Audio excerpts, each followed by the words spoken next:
पे डेली वो लोग फ्लैग होस्टिंग करते हैं, जो 2018 से लेके 2021 तक अभी 14 फर्स्ट टाइम उनका ये फ्लैग होस्टिंग हो चुका है। और आज वर्ल्ड रिकॉर्ड इंडिया की टीम है और उनको वर्ल्ड रिकॉर्ड ऑफ इंडिया का सर्टिफिकेट दिया है। तो मैं अजीत नगर बाजार और आगरा की पूरी जनता जो इसके अंदर सहयोग करती है, उनको मैं धन्यवाद देता हूँ। खुशी का माहौल है, हम बड़े उत्साहित हैं इस सम्मान को प्राप्त करने के बाद।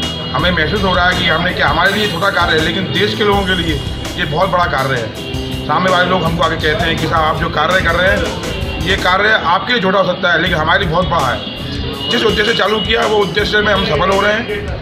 क्षेत्र के लगभग 10 किलोमीटर के अंदर सभी लोग राष्ट्रगान में सुबह शामिल हो जाते हैं। जो जहाँ होता है उसको अब आदत पड़ गई है कि राष्ट्रगान का सारण बस्ती में वहीं का वहीं खड़ा हो जाता है। ये हमारे लिए बहुत बड़ी उपलब्धि है। ये पूरे आगरा के लिए बहुत बड़े गौरव की बात है कि आगरा में 1417वें दिन लगातार झंडारोहण करने के बाद वर्ल्ड रिकॉर्ड टीम ने अजीत नगर बाजार कमेटी और उनके अध्यक्ष राजेश यादव की सेवाओं को सैल्यूट किया है और इस तिरंगे झंडे की आन बान शान पूरे देश में बेहतरी से घूमी है। और इस तिरंगे को लहराकर इन्होंने इसको पर्यटक स्थल भी बना दिया, इन्होंने एक राष्ट्र प्रेम का स्थल भी बना दिया। मैं सैल्यूट करता हूँ इस टीम को कि इन्होंने इस ऐतिहासिक कार्य के लिए आज वर्ल्ड रिकॉर्ड होल्डर टीम ने इनको सम्मानित किया। गुल की नगरी ताज नगरी आगरा में जिस तरीके से वर्ल्ड रिकॉर्ड के अतिथि आए उन सभी का हमने स्वागत सत्कार किया। और सबसे बड़ी खुशी की बात यह है कि हिंदुस्तान के साथ साथ उत्तर प्रदेश के आगरा शहर का जो नाम हुआ है वो है कि मान्य जो इनका सेल्फी पॉइंट के जितने पदाधिकारी हैं, जिस तरीके से उन्होंने आंधी तूफान वर्षा को ना देखते हुए समय का पालन करते हुए और अपने राष्ट्रगान को सलाम देते हुए रोज़ तिरंगे का यहाँ पे कार्यक्रम जिस तरीके से किया है, हम लोग नमन अपने इन पूरी सेल्फी टीम को भी करते हैं और साथ ही साथ नमन उन देशवासियों को भी करते हैं जो राष्ट्रगान में हिस्सा लेते हैं। आज हमने अपने यहाँ मंच के माध्यम से सबसे पहले आह्वान किया है कि इन सेल्फी पॉइंट की पूरी टीम का भी हम समाज सेवी पूरी तरीके से भव्य स्वागत करेंगे, ऐतिहासिक स्वागत करेंगे। जय हिंद, जय भारत।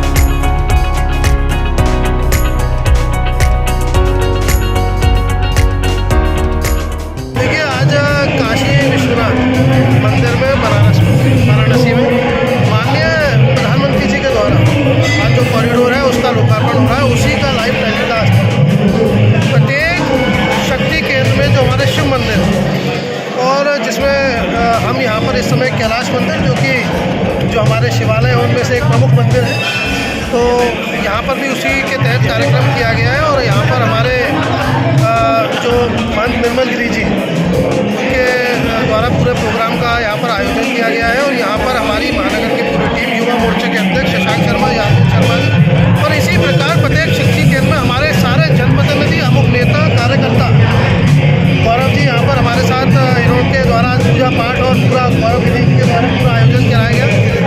और आज इसी प्रकार प्रत्येक शक्ति केंद्र में शिवालयों की पूजा की गई और उसके बाद लाइव टेलीकास्ट के माध्यम से तो माननीय प्रधानमंत्री जी जो कॉरिडोर का जो लगभग 250 वर्ष से जो काम अधूरा था उसको पूरा करने का काम जो देश के यशस्वी प्रधानमंत्री जी के द्वारा हो रहा है वो सब हम लोग देखेंगे। और उसी के निमित्त आज पूजा भी करी है।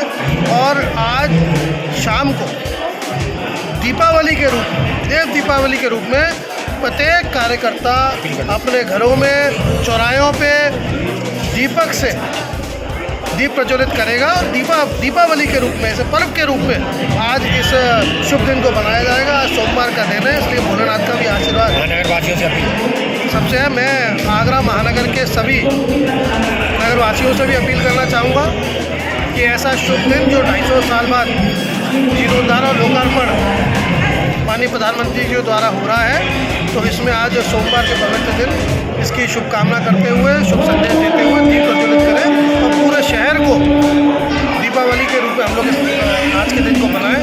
ऐसी मेरी सबसे निवेदन है। बहुत बहुत धन्यवाद। भारत माता की। कैलाश मंदिर पर माननीय प्रधानमंत्री जी ने बहुत ही भव्य काशी विश्वनाथ में जो प्रोग्राम किया है, सबसे पहले मैं माननीय प्रधानमंत्री एवं उनके जितने भी बहन परिवार हैं वहाँ धन्यवाद कोटि प्रणाम करता हूँ। ऐसा कार्यक्रम जीवन में हम पहली बार देख रहे हैं। तो माननीय प्रधानमंत्री क्योंकि केदारनाथ में जाके उन्होंने जो पूजा अर्चना की, काशी में पूजा अर्चना कर रहे हैं, उसके साथ साथ देश के प्रत्येक मंदिरों में जाके जो पूजा अर्चना करा रहे हैं, ये देखने के लिए काफ़ी दुर्लभ ये व्यवस्थाएँ हैं। मैं इसको धन्यवाद देता हूँ।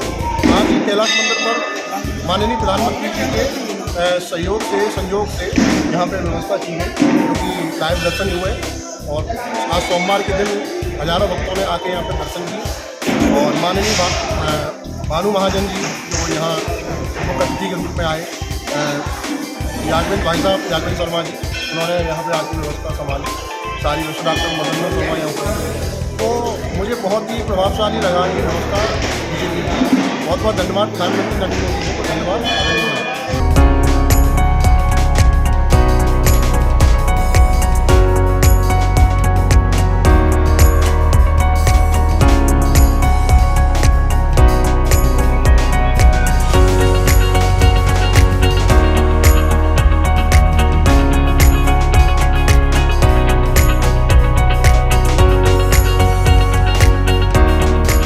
भगवान शिव से वरदान मंत्र शिवलिंग मांगे थे, जिनकी स्थापना उन्होंने यहाँ करी। माना जाता है कि हजारों वर्ष पहले यहाँ पर दिए और उद्बत्तियाँ घंटे अपने आप बचते थे। हमारे पूर्वजों ने 70-80 साल पहले ये चीज़ देखी भी है। अब आते आते लोगों की आस्था बढ़ती जा रही है मंदिर में। यंग लोगों की, जो युवा वर्ग के हैं, उनकी आस्था भरपूर बढ़ती जा रही है। मैंने अब देखा जा रहा है कि इस प्रकार की भीड़ जन सैलाब जो हमेशा यहाँ मंदिर में रहता है, उसकी अपेक्षा मंदिर में पूजा पाठ, और कहा जाएगा कि जितने भी राजनेता जिस प्रभाव के हैं, सभी लोग भरपूर पूजा करने लगे, उससे भी प्रभाव है क्योंकि यहाँ पर पूजा पाठ बढ़ने लगे।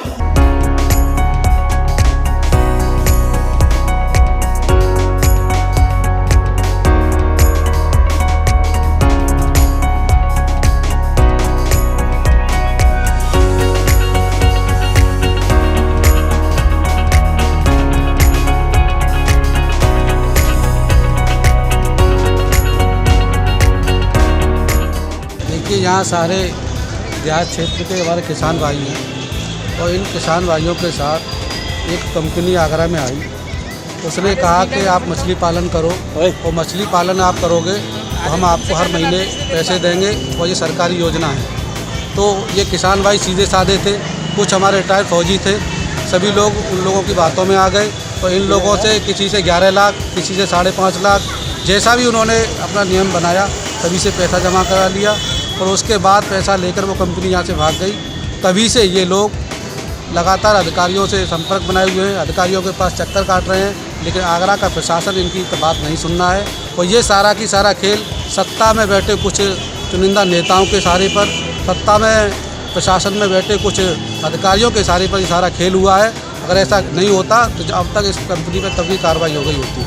हम सभी लोग, सभी किसान भाई यहाँ आए हुए हैं, और अगर इनकी जल्द सुनवाई नहीं हुई, इनके लीगल एग्रीमेंट को देखकर, इनके सारे सबूतों को देखकर उस कंपनी पर जल्द कार्रवाई नहीं की, तो समाजवादी पार्टी आगरा जल्द ही कलेक्ट्री को घेरने का काम करेगी और किसानों को न्याय दिलाने का काम करेगी। समस्या है भैया, 2020 में एक फिश फॉर्चून प्रोड्यूस करके कंपनी आई थी मोदी जी के नाम पर, कि मोदी जी ने मत्स्य विभाग के लिए 4000 करोड़ रुपये लॉन्च किया है। आप इसमें पैसा लगाइए और आपका पैसा डबल हो जाएगा।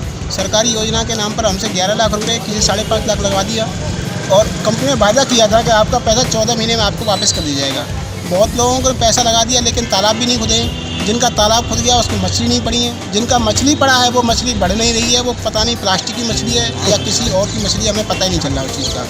दूसरा क्या है, कंपनी पैसा दे नहीं रही है। कंपनी ने किसी को पहली किस्त दे दी है, किसी ने बिल्कुल भी नहीं दिया है, और कंपनी पैसा लेकर के हड़प हो गई है। 1 साल से हम कभी आगरा SSP साहब से मिले हैं, कभी थाना ताजन जाके मिल रहे हैं, कभी क्राइम ब्रांच जाके मिल रहे हैं, अभी कहीं से कहीं न्याय की उम्मीद न्याय की उम्मीद है भैया, बस उम्मीद ही लगाए हुए हैं, न्याय नहीं है। लेकिन अभी तक 1 साल से सोच रहे थे न्याय मिलेगा मिलेगा मिलेगा। आगे की क्या रणनीति रहेगी? आगे की रणनीति है, अगर हमें न्याय नहीं मिलता है तो पैसे यहीं आके SSP ऑफिस सामने बैठेंगे, धरना देंगे, भूख हड़ताल करेंगे, और यहीं मर जाएंगे, यहीं मरेंगे भैया, बाकी क्या है, करना क्या है।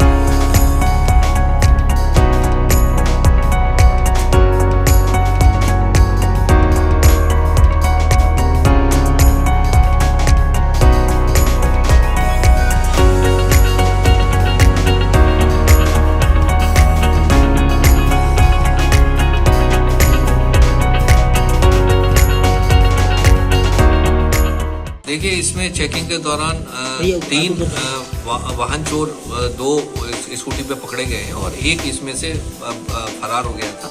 कुल 4 थे, ये 3 की गिरफ्तारी हुई। उनकी निशानदेही पर कुल 7 स्कूटी और 5 मोटरसाइकिल बरामद हुई है, जिनमें 3 मोटरसाइकिल 3 जो स्कूटी है वो कनेक्ट हो गई है। इसके अतिरिक्त बाकी का इंजन नंबर, चेसिस नंबर से कनेक्ट किए जाने का प्रयास चल रहा है, बहुत जल्दी कनेक्ट हो जाएंगे। ये जो वाहन चोर हैं, इनका पूर्व में लंबा चौड़ा आपराधिक इतिहास है और 1 दर्जन से ज़्यादा मुकदमे इन पर पहले से कायम हैं। ये शातिर वाहन चोर हैं और बहुत जल्दी जो अभी और इनके लिंक क्रिमिनल्स हैं, जो लेने वाले हैं, जो और कागजात बनाने वाले हैं, उन लोगों के बारे में सूचनाएं प्राप्त हुई हैं इंट्रोगेशन के दौरान, उन पर कार्रवाई की जाएगी और जल्दी और लोगों की गिरफ्तारी इसमें होगी। सर, ये आगरा से ही कनेक्ट है, आगरा के अलावा किसी जिले से कुछ कनेक्शन नहीं है? देखिए, अभी तो ये रहने वाले आगरा जिले के हैं, तो अभी जब मोटरसाइकिलें कनेक्ट होंगी और कहाँ से चुराई हुई है, तो निश्चित रूप से पता चलेगा ये जो बाहर से भी कनेक्शन इनका है कि नहीं है। उसमें अभी इनसे इंट्रोगेशन में काफ़ी चीज़ें सामने आई हैं और वो अभी आगे और इन्वेस्टिगेशन होगा, तो इसमें और आगे जाके इसमें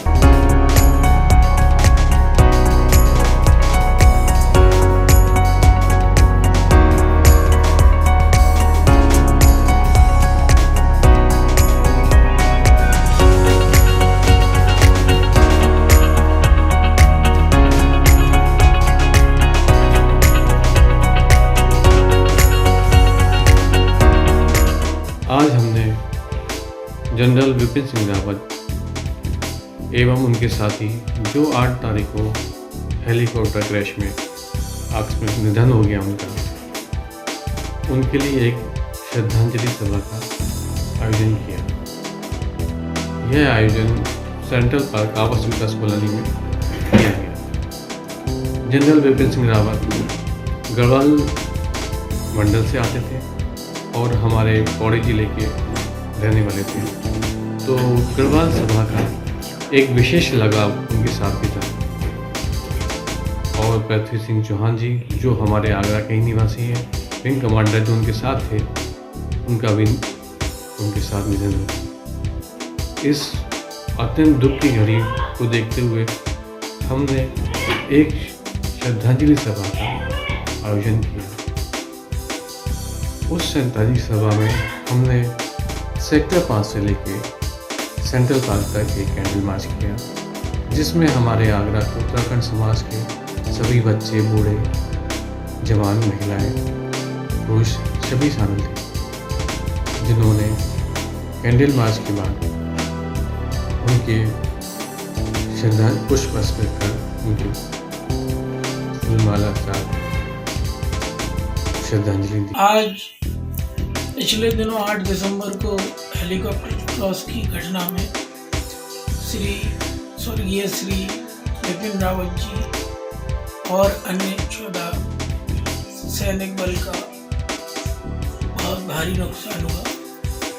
आज हमने श्री विपिन रावत जी एवं पृथ्वी सिंह चौहान को श्रद्धांजलि देने हेतु एक सभा आहूत की है सेंट्रल पार्क आवास विकास कॉलोनी सिकंदरा, जहाँ पर हमने कैंडल मार्च कर और मैदान में एकत्रित होकर शोक का आयोजन किया, जिनसे इन महान विभूतियों को आत्मा को शांति प्रदान हो, देश में खुशहाली बनी रहे।